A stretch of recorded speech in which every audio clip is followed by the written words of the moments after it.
All right, guys, so this is the taillight that we put on about 2 months ago now. And, you know, again, my bikes sit outside, so they're exposed to the elements a lot. And I got to say, so far, so good, right? I mean, it's going to take probably some time to see how, like, the plastic withstands to the sunlight, oxidation, that kind of stuff. Those are typically the things I worry about with aftermarket type lighting. Is you'll get that, or you get like the clear coat kind of coming off or something like that. But so far so good. Doesn't appear to be any issues with that. But one thing I did notice is, and it could have been me, and maybe I just didn't catch it, I don't know, but right where the screw is, and this is why it makes me feel like it was probably me, it's cracked a bit, right? So like I torqued it down too much on both sides. So something to consider, something to make sure that you're really careful about when you're doing the install on these things, is to not over torque your screws, because you're going to put too much pressure on that. And you know, maybe it was fine for a little bit, but because of the vibration, the shaking of it, it ultimately started to crack it. But you know, that's kind of what's happened so far.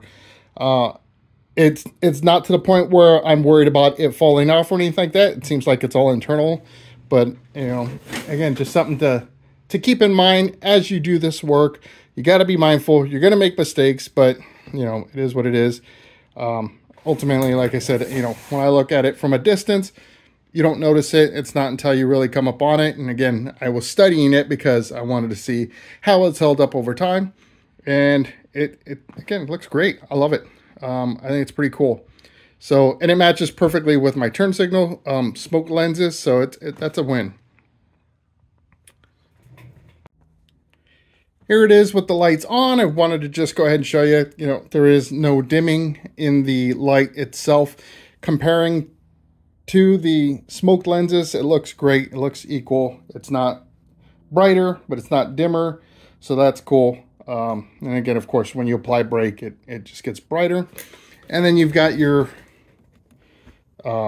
lighting there for illumination of your license plate, which is another story. But yeah, so ultimately, again, I like it.